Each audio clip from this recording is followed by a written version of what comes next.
PM Modi के साथ मंच साझा करने से लेकर अजीत पवार के साथ बार बार मुलाकात करने को लेकर विपक्षी गठबंधन, खासतौर से उद्धव ठाकरे और कांग्रेस अपनी नाराजगी जता चुके हैं। लेकिन इन सारी बातों से शरद पवार को कोई फर्क नहीं पड़ता। उन्हें इस बात से भी फर्क नहीं पड़ता कि उनकी आधी पार्टी बीजेपी के साथ सत्ता शेयर कर रही है और आधी विपक्षी गठबंधन के साथ है। देश में सियासत की जो नई परिभाषा शरद पवार ने गढ़ी है, वह विपक्षी गठबंधन में खलबली मचाने के लिए काफी है। इस नई परिभाषा के हिसाब से शरद पवार कहते हैं कि अजीत पवार उनकी पार्टी के नेता हैं। एनसीपी में कोई बगावत या टूट नहीं हुई है और उनके साथ जितने विधायक शिंदे सरकार में शामिल हुए, लोकतंत्र के मुताबिक वे वैसा कर सकते हैं। शरद पवार के इस धमाकेदार बयान के बाद सवाल यह है कि अजीत पवार ने जो कुछ किया, क्या वह सब शरद पवार की मर्जी से हुआ? हालांकि राज ठाकरे से लेकर पृथ्वीराज चौहान तक ये कह चुके हैं कि अजीत पवार बिना शरद पवार की मर्जी के सरकार में शामिल होने का फैसला कर ही नहीं सकते। शरद पवार ने कहा कि किसी पार्टी में फूट कैसे पड़ती है, ऐसा तब होता है जब राष्ट्रीय स्तर पर कोई बड़ा समूह पार्टी से अलग हो जाता है। लेकिन आज एनसीपी में ऐसी कोई स्थिति नहीं है। हाँ, कुछ नेताओं ने अलग रुख अपनाया, लेकिन इसे फूट नहीं कहा जा सकता। वे लोकतंत्र में ऐसा कर सकते हैं। शरद पवार की राजनीति को कोई भांप नहीं सकता। उन्होंने एक और राजनीतिक गुगली फेंकी है, जिससे महाविकास अघाड़ी में असमंजस की स्थिति पैदा हो सकती है। कल तक जो शरद पवार भतीजा अजीत पवार के लिए तलखी दिखा रहे थे, वही अब अचानक दुलारने लगे हैं। वह बारामती में मौजूद हैं। यहाँ शरद पवार ने अजीत पवार को अपना नेता बताया और एनसीपी में किसी भी फूट से इनकार किया। उन्होंने कहा कि इसमें कोई मतभेद नहीं है, अजीत पवार हमारे नेता हैं, एनसीपी में कोई विभाजन नहीं है। इसके पहले अब उनकी बेटी सुप्रिया सुले ने कहा कि एनसीपी में कोई टूट नहीं हुई है, अजीत पवार ने बस अलग कदम उठाया है। सुले ने कहा कि deputy CM Ajit Pawar NCP के वरिष्ठ नेता हैं। सुप्रिया सुले ने यह भी कहा कि शरद पवार राष्ट्रीय अध्यक्ष और जयंत पाटिल एनसीपी के महाराष्ट्र अध्यक्ष। महाराष्ट्र में पुणे के एक कार्यक्रम में शामिल होने पहुंचे सुप्रिया सुले ने कहा कि एनसीपी में टूट नहीं हुई है, बस हमारी पार्टी के कुछ नेताओं ने अलग स्टैंड लिया। हमने इस बारे में विधानसभा स्पीकर से भी शिकायत की है। 2 जुलाई को अपने चाचा शरद पवार से बगावत कर अजीत पवार एकनाथ शिंदे की सरकार में शामिल हो गए थे। पवार ने डिप्टी सीएम पद की शपथ ली, जबकि उनके साथ 8 और विधायकों ने मंत्री पद की शपथ ली थी। इस मामले में दोनों गुटों ने चुनाव आयोग का भी रुख किया। इस दौरान उन्होंने ये दावा किया था कि एनसीपी के 40 विधायकों का समर्थन उनके पास है। पार्टी को तोड़ने के बाद अजीत पवार अपने चाचा से 4 बार मुलाकात भी कर चुके हैं। एनसीपी के सहयोगियों का कहना है कि दोनों गुटों के बीच पूर्ण विराम नहीं हुआ है। लोकसभा सांसद सुप्रिया सुले ने जो कुछ हुआ उसके लिए भाजपा को दोषी ठहराया और कहा कि अजीत पवार के साथ उनकी लड़ाई वैचारिक है और एक परिवार के रूप में वे साथ बने रहेंगे। इसके पहले सुप्रिया सुले ने कहा था कि ये मेरे लिए बहुत दुर्भाग्यपूर्ण और निराशाजनक है। ये विचारों और विचारधारा का टकराव है। सुप्रिया ने कहा कि मैंने अपना चुनाव भाजपा के खिलाफ लड़ा, इसलिए जब हमारी टीम का हिस्सा इस तरह का निर्णय लेता है और पार्टी प्रभावित होती है तो ये दुर्भाग्यपूर्ण है। ये एक भावनात्मक विभाजन है। Bureau report, news of India. चुनाव करीब आते ही अरविंद केजरीवाल हनुमान चालीसा का पाठ करने लगते हैं। राहुल गांधी जनेऊदारी ब्राह्मण बन जाते हैं। प्रियंका गांधी वाड्रा गंगा आरती तो कभी नर्मदा आरती करने लगती हैं। लेकिन कमलनाथ इन सब से कई कदम आगे निकल गए। उन्होंने तो पूरे प्रदेश कांग्रेस कार्यालय को ही भगवा रंग में रंग डाला। कहीं भागवत कथा हो रही है तो कहीं हवन, कहीं गदा लेकर घूम रहे हैं तो कहीं कुछ और। मतलब कमलनाथ ने खुद को और पूरी कांग्रेस को मध्य प्रदेश में चुनावी हिंदू बना डाला है, इस उम्मीद में कि विधानसभा चुनाव में उनको जीत मिल जाएगी। हालांकि ऐसी ही कोशिश दिग्विजय सिंह 4 साल पहले लोकसभा चुनाव में कर चुके हैं। तब उन्होंने भोपाल की सड़कों पर साधु संतों की परेड करवाई, कंप्यूटर बाबा से मिर्ची यज्ञ करवाया, लेकिन जब नतीजे आए तो दिग्विजय सिंह चारों खाने चित हो गए। कमलनाथ के सॉफ्ट हिंदुत्व के दांव से कांग्रेस में ही हंगामा खड़ा हो गया है।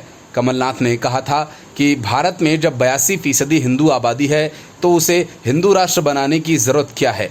आंकड़े खुद बोलते हैं। हाल ही में छिंदवाड़ा में प्रदेश के एक चर्चित कथावाचक का कार्यक्रम भी उन्होंने करवाया था। अप्रैल माह में भोपाल में प्रदेश कांग्रेस कमेटी के दफ्तर में पहली बार धर्म संवाद का आयोजन किया गया था, जिसमें प्रदेश भर के मठ, मंदिरों के पुजारी और धर्माचार्य शामिल हुए थे। सबसे खास बात यह थी कि इस कार्यक्रम के लिए प्रदेश कांग्रेस कार्यालय को भगवा रंग के झंडों से सजाया गया था। कांग्रेस की इस रणनीति का उन्हीं की पार्टी में अब खुलकर विरोध होने लगा है। उत्तर प्रदेश, मिजोरम और उत्तराखंड के राज्यपाल रह चुके अजीज कुरैशी ने विदिशा के लटेरी क्षेत्र में आयोजित अल्पसंख्यक सम्मेलन में इस बारे में जो कुछ बोला उससे कांग्रेस की नींद उड़ने लगी है। कांग्रेस से आई इस लूज बॉल को कैच करने के लिए जैसे भाजपा तो तैयार ही बैठी थी। प्रदेश भाजपा के प्रदेश प्रवक्ता पंकज चतुर्वेदी ने कहा कि इसलिए कांग्रेस के लोगों को आम जनता चुनावी हिंदू कहती है। भाजपा के एक अन्य प्रदेश प्रवक्ता गोविंद मालू कहते हैं, अजीज कुरैशी ने कांग्रेस की असलियत उजागर कर दी है। कांग्रेस के कुछ नेता दबी ज़बान में कहते हैं कि अजीज कुरैशी के भाजपा से अच्छे संबंध हैं, तभी तो उन्हें नरेंद्र मोदी सरकार के रहते हुए भी 2015 के मिजोरम का राज्यपाल बनने का मौका मिला था। वे कहते हैं कि मध्य प्रदेश में जब कांग्रेस सत्ता में आ रही है तब अजीज कुरैशी को ये सभी बातें याद आ रही हैं। उन्होंने जानबूझकर ये मुद्दा छेड़ा है ताकि मुस्लिम वोटर्स को कांग्रेस से दूर रखा जा सके, जिसका फायदा भाजपा को मिल जाए। अजीज कुरैशी से मुकाबला करने के लिए एक नौकरशाह भी मैदान में कूद चुके हैं। 8 पुस्तक लिखने वाले मध्य प्रदेश कैडर के IAS अधिकारी नियाज खान कहते हैं कि भारत 80% हिंदुओं का देश है। राजनीतिक दल इसका प्रतिनिधित्व भी करते हैं और अगर ये दल हिंदुत्व की बात नहीं करेंगे तो किसकी बात करेंगे। हिंदू विश्व की सबसे सहनशील कौम है और ये कौम सबसे प्रेम करती है। मुसलमान को समझना और दिल बड़ा करना पड़ेगा। Bureau report, news of India. Lalu Yadav और नीतीश कुमार के बीच जारी शीत युद्ध अब खुलकर सामने आ गया।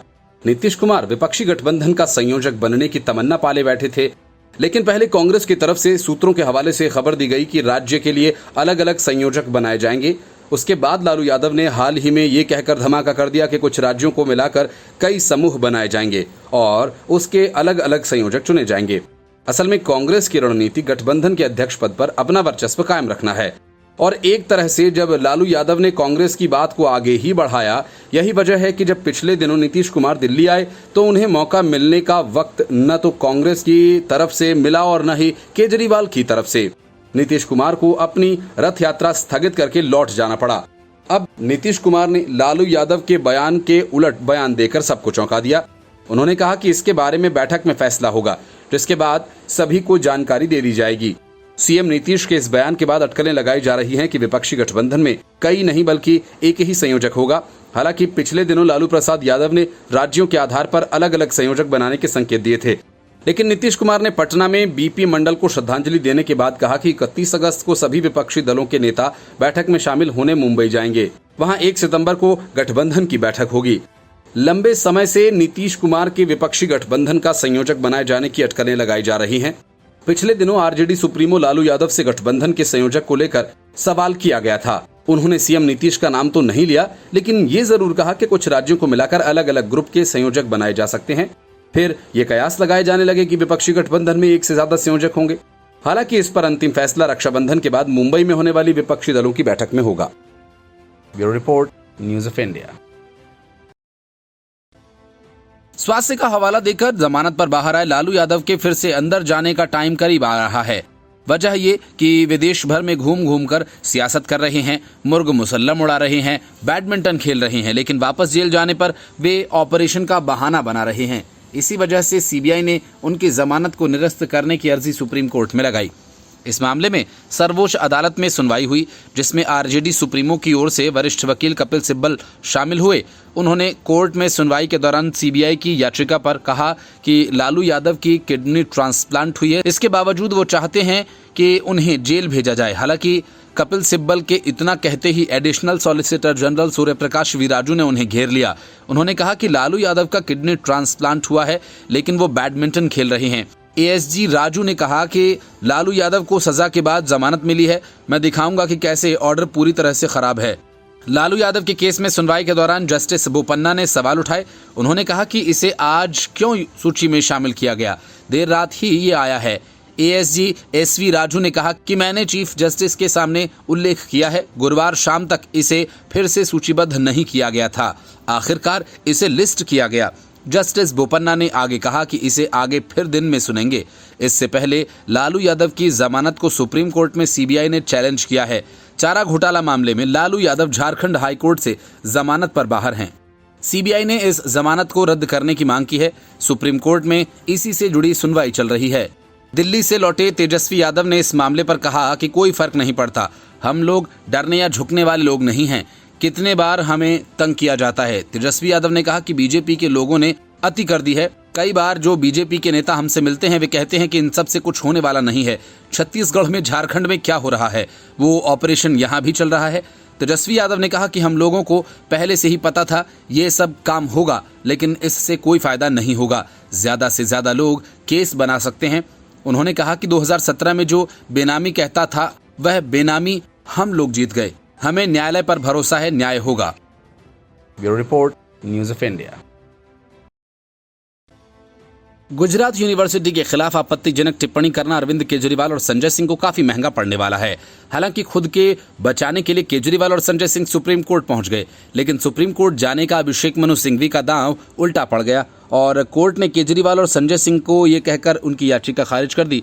सुप्रीम कोर्ट ने कहा कि आपकी रिवीजन याचिका हाई कोर्ट में लंबित है, ऐसे में यहां सुनवाई की कोई जरूरत नहीं।